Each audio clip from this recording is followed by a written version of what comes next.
நண்பர்கள் அனைவருக்கும் காலை மாலை மதிய வணக்கங்களை தெரிவித்துக் கொள்வது உங்கள் நண்பன் அருண். இன்னைக்கு வீடியோவில் நம்ம எதை பற்றி பார்க்க போகிறோம் அப்படின்னு பார்த்தீங்கன்னா, பெண்களுக்கான வேலைவாய்ப்பு மற்றும் பெண்களுக்கான பாதுகாப்பை பற்றி தான் பார்க்க போகிறோம். ஸோ நிறையா பேர் லேடிஸ்லாம் நமக்கு ஜாப் வேகன்சிலாம் கேட்டுட்ருக்காங்க. ஆனால் நம்ம அதிகமாக பெண்களுக்கான வேலைவாய்ப்புகளையோ இல்லை ஜாப் வேகன்சி ரொம்ப அதிகமாக போடுறது கிடையாது. ஸோ அதுக்கு என்ன ரீசன் அப்படின்றதையும் ரொம்ப தெளிவாக பார்த்துருவோம். வேலைக்கு வர முடியுமா முடியாதான்ற மாதிரி டவுட் நிறைய பேருக்கு இருக்கும். ஸோ அவங்களுக்காக தான் இந்த வீடியோ, ஓகேங்களா? ஸோ இந்த மாதிரி பயனுள்ள தகவலாம் தெரிஞ்சுக்கணும்னு நினச்சிங்கன்னா நம்ம சேனலை சப்ஸ்கிரைப் பண்ணி பெல் ஐகானை கிளிக் பண்ணி நோட்டிஃபிகேஷன் ஆல்னு கொடுத்து வச்சுங்க. அப்போ தான் நம்ம போடுற தகவல்கள் உடனுக்குடனே வரும், ஓகேங்களா? ஓகே, ஃபர்ஸ்ட் ஆஃப் ஆல் பார்த்தீங்க அப்படின்னா, நம்ம நிறையா நம்மளோட டெலிகிராம் சேனலில் எஸ்டி தமிழில் இதிலெல்லாம் ஜாப் வேகன்சி நிறையா போடுவோம். அதில் பார்த்தீங்க அப்படின்னா பசங்களுக்கான ஜாப் வேகன்சி கூட நிறையா வரும். பசங்களுக்கான ஜாப் வேகன்சி ஒரு நாளைக்கு 10-15 கூட வரும். ஆனால் பெண்களுக்கான ஜாப் வேகன்சி வராது, ரொம்ப வராது, ரொம்ப ரேராக தான் நம்ம போட்டுட்ருக்கோம், ஓகேங்களா? ஸோ அப்படி இருக்கிறப்ப நம்ம பசங்களுக்கு போடுற ஜாப் வேகன்சிக்கு நிறையா பொண்ணுங்க கேட்பாங்க, இந்த ஜாப் வேகன்சி எனக்கு கிடைக்குமா அப்படின்ற மாதிரி கேட்பாங்க. கம்பெனி ரிக்குவயர்மெண்ட் தான் எதாக இருந்தாலும், ஓகேங்களா? கம்பெனி எங்களுக்கு லேடிஸ் தான் வேணும் அப்படின்னா கண்டிப்பாக லேடிஸ் எடுத்து கொடுக்கலாம். ஆனால் கம்பெனி ஜென்ஸ் தான் வேணும் அப்படின்றப்ப நம்ம ஜென்ஸ் தான் கொடுக்க முடியும், ஓகேங்களா? அதே மாதிரி ஒரு சில கம்பெனிகள் டெஸ்ட் அடித்த ஒர்க்கர் இருக்காங்க, அந்த மாதிரி நிறையா இருக்குது. ஸோ அப்படி இருக்கிறப்ப கம்பெனி என்ன கேட்குதோ அதை தான் நம்ம கொடுக்க முடியும். ஸோ நம்ம ஜென்ஸுக்கு அப்ளை பண்ண வேலைக்கு லேடிஸ் எனக்கு இந்த வேலை வாங்கி கொடுங்க அப்படின்னா வாங்கி கொடுக்க முடியாது, ஓகேங்களா? அவங்க கம்பெனி என்ன ரிக்வயர் பண்ணுறாங்களோ என்ன கேட்குறாங்களோ அதை தான் நம்ம பண்ண முடியும். நிறைய பேர் அந்த மாதிரி நம்மள்ட்ட கேட்குறது உண்டு.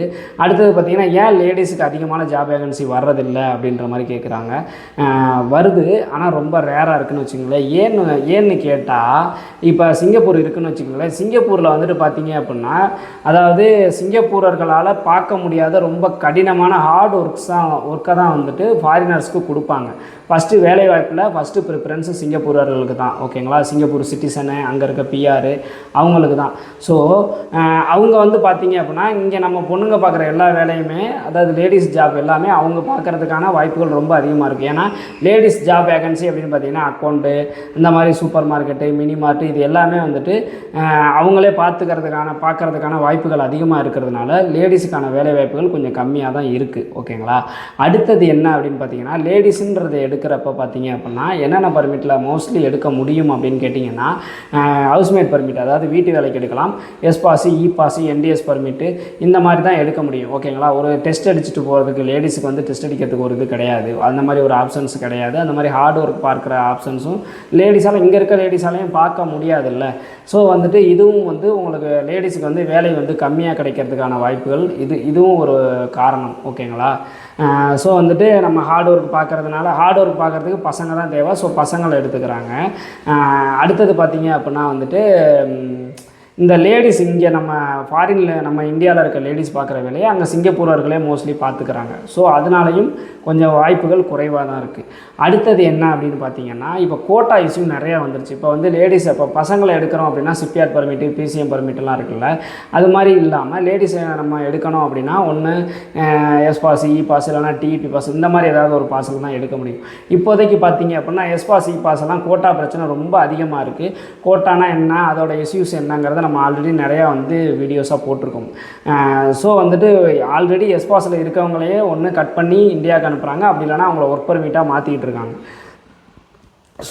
ஸோ இந்த சுச்சுவேஷனில் பார்த்தீங்க அப்படின்னா எஸ் பாஸ், இ பாஸ் லேடிஸுக்கு கிடைக்கிறது ரொம்ப சிரமமாக இருக்குது, ஓகேங்களா? ஸோ இப்போதைய சுச்சுவேஷன் இப்படி இருக்குது. இருந்தாலுமே நம்ம ஒரு நகை கடைக்கு ஒரு வேகன்சி போட்டோம்.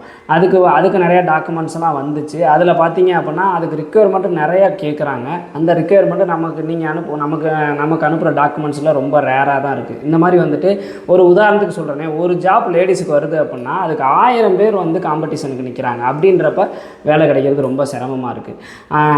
அடுத்தது பார்த்தீங்க அப்படின்னா ஹவுஸ்மேட் ஜாப்பை பொறுத்த வரைக்கும் நல்லா படித்தவங்க வீட்டு வேலைக்கு போய் அது ஈஸியாக கிடைக்கும்.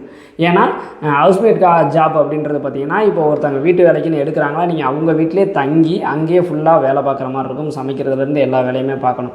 இந்த வேலைகளை சிங்கப்பூரர்கள் பார்க்குறது கிடையாது. ஸோ ஃபாரினர்ஸுக்கு நிறையா வேகன்சி ஹவுஸ்மேட் ஜாப்பில் இருக்குது.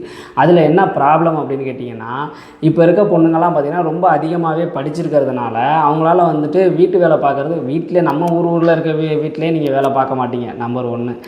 ரெண்டாவது என்ன அப்படின்னு கேட்டிங்கன்னா, அதிகமாக படிச்சிருக்கிறதுனால இந்த வேலை நான் பார்க்கணுமா அப்படின்ற மாதிரி மாதிரி யோசித்து பார்க்குறது கிடையாது.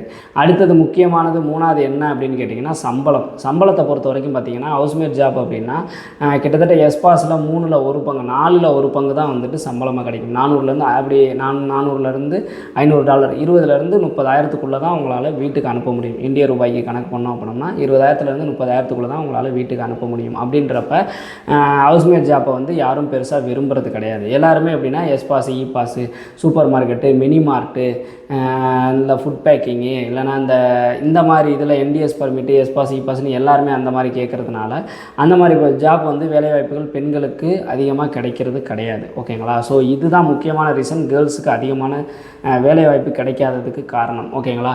ஸோ ஒரு சில பெண்கள் என்ன பண்ணுறாங்க அப்படின்னா எப்படியாவது நம்ம போயிடணும் அப்படின்னு நினச்சி அவசரமாக பணத்தை எங்கே கேட்குறாங்களோ அட்வான்ஸை கொடுக்கறது, அதிகமான பணத்தை கட்டி போகாமல் ஏமாந்து போகிறவங்களும் இருக்காங்க. ஒரு சிலர் என்ன பண்ணுறாங்க அப்படின்னா தெரியாத இடத்துல போயிட்டு தெரியாமல் பணத்தை கட்டி வேலையே ரெடி பண்ணாலும் அங்கே போயிட்டு அவங்களுக்கு சரியான ரூம் அமையிறது கிடையாது, சரியான வேலை அமையிறது கிடையாது. இது மாதிரியும் வந்துட்டு பணத்தை லாஸ் பண்ணிகிட்டு இருக்காங்க, திருப்பி ரிட்டர்ன் வந்துடுறது, இந்த மாதிரியும் பண்ணிகிட்டு இருக்காங்க. ஸோ ஒரு விஷயம் நல்லா தெரிஞ்சுக்கோங்க. பெண்கள் வந்துட்டு நீங்கள் போகிறீங்க அப்படின்னா உங்களுக்கு பாதுகாப்பு அப்படிங்கிறது சிங்கப்பூரில் 200-300% வந்து கண்டிப்பாக பாதுகாப்பு இருக்குது. யாருமே உங்களை வந்து எந்த சூழ்நிலையிலையும் உங்களை டச் பண்ணிட முடியாது, எதுவுமே பண்ணிட முடியாது. நீங்கள் தைரியமாக போகலாம். ஆனால் என்ன அப்படின்னு பார்த்தீங்கன்னா இப்போ ஒரு உதாரணத்துக்கு நான் சொல்கிறேனே, இப்போ இங்கே வந்து 4 லட்சம் 5 லட்சம் பணம் கட்டி போகிறீங்க, உங்களுக்கு ஒரு சரியான ரூம் அமையலை, சரியான வேலை அமையலை, அவங்க சொன்ன மாதிரியான வேலை இல்லை, ஒர்க்கு கஷ்டமாக இருக்குது, இந்த மாதிரியெல்லாம் வந்துட்டு ப்ராப்ளம் வர்றப்போ பார்த்தீங்க அப்படின்னா ஒன்றுமே பண்ண முடியாது. நீங்கள் திருப்பி வர்ற மாதிரி தான் இருக்கும், ரிட்டர்ன் வர்ற மாதிரி தான் இருக்கும். அப்படி நீங்கள் வந்தீங்க அப்படின்னா நீங்கள் இப்போ கட்டுற பணம் வேஸ்ட்டு. அதனால் நான் என்ன சொல்லுவேன் அப்படின்னா அவசரப்படாதீங்க, பொறுமையாக போங்க. பாதுகாப்பு அப்படிங்கிறது கண்டிப்பாக இருக்கும், அதுக்கு நீங்கள் பயப்பட தேவையில்லை. ஆனால் தெரியாத ஏஜெண்ட்டு ஏதோ நான் ஒரு ஜாபுக்கு போனால் போதுன்னு அவசரப்பட்டு போகிறது அது மாதிரிலாம் போகாமல் உங்களோட பாதுகாப்பை உறுதி பண்ணிக்கோங்க, உங்களோட வேலையை கரெக்டாக உறுதி பண்ணிக்கோங்க, உங்களோட சம்பளத்தை உறுதி பண்ணிக்கோங்க, எல்லாத்தையுமே உங்களோட ரூமை உறுதி பண்ணிக்கோங்க. உங்களுக்கு அந்த ரூம் ரெண்டு சாப்பாடெல்லாம் யாரோட செலவுன்றதை உறுதி பண்ணிக்கோங்க. நீங்கள் கட்டுற அமௌண்ட்டுக்கும் நீங்கள் எடுக்கிற சம்பளத்துக்கும் ஒர்த்தா அப்படின்றத பார்த்துக்கோங்க. இது எல்லாத்தையும் பார்த்துக்கிட்டு பொறுமையாக போங்க. ஓகேங்களா? அப்படி பொறுமையாக போய் நல்லபடியாக போனீங்கன்னா ஓகே. அப்படி இல்லை அப்படின்னா கண்டிப்பாக பல பிரச்சனைகளை நீங்கள் ஃபேஸ் பண்ணுற மாதிரி இருக்கும். இப்போ ரீசெண்டாக கூட நம்ம நியூஸ்லலாம் வந்துச்சு, நம்ம கூட டெலகிராம் சேனலில் கூட ஷேர் பண்ணியிருந்தோம். மலேசியாவில் வந்துட்டு வேலைக்குன்னு கூட்டிகிட்டு போய் பாலியல் தொழிலில் தள்ளிட்டதாக கூட நியூஸ் வந்துச்சு. ஆனால் சிங்கப்பூரில் அது நடக்கிறது ரொம்ப இதுதான், அப்படியெல்லாம் நடக்க வாய்ப்புகள் கிடையாது. இருந்தாலும் சேஃப்டியாக இருக்க வேண்டியது நம்ம கடமை தானே. அதுக்கு தான் தெரிஞ்ச ஏஜென்ட் மூலமாக போகிறோம் அப்படின்னா கண்டிப்பாக அவங்க அப்படிலாம் பண்ண மாட்டாங்க. வேலை இருக்குன்னா இருக்குன்னு சொல்லுவாங்க, இல்லைனா இல்லைன்னு சொல்லிடுவாங்க. தெரியாதவங்கலாம் ஏதாவது ஒன்றில் போனீங்க அப்படின்னா இந்த மாதிரி டூரிஸ்ட் விசாவில் கூட இறக்கி விடுறதுக்கு வாய்ப்புகள் இருக்குது. அதனால் தயவுசெய்து தெளிவாக தெரிஞ்சுக்கிட்டு பத்திரமா போங்க, நல்லபடியாக சம்பாதிக்கலாம். இப்படியே நிலமை இருக்குமான்னு கேட்டால் கண்டிப்பாக இருக்காது, நிலமை மாறும் கண்டிப்பாக. அது வரைக்கும் கொஞ்சம் பொறுமையாக காத்துருங்க. உங்களுக்கான வேலைவாய்ப்பு வர்ற வரைக்கும் அவசரப்படாமல் பொறுமையாக காத்துருங்க. ஓகேங்களா? ஸோ இதில் வேறு ஏதாவது சந்தேகம் இருந்தாலும் தாராளமாக கமெண்ட் செக்ஷனில் கேளுங்க. இந்த மாதிரி பயனுள்ள தகவலாம் தெரிஞ்சுக்கணும்னு நினச்சிங்கன்னா நம்ம சேனலை சப்ஸ்கிரைப் பண்ணி பெல் ஐக்கானை கிளிக் பண்ணி நோட்டிஃபிகேஷன் ஆல்னு கொடுத்து வச்சுங்க. அப்போ தான் நம்ம போடுற தகவல்கள் உங்களுக்கு உடனே வரும். மீண்டும் ஒரு வீடியோவில் சந்திக்கும் வரை உங்களிடமிருந்து விடைபெறுவது உங்கள் நண்பன் அருண். பாய்.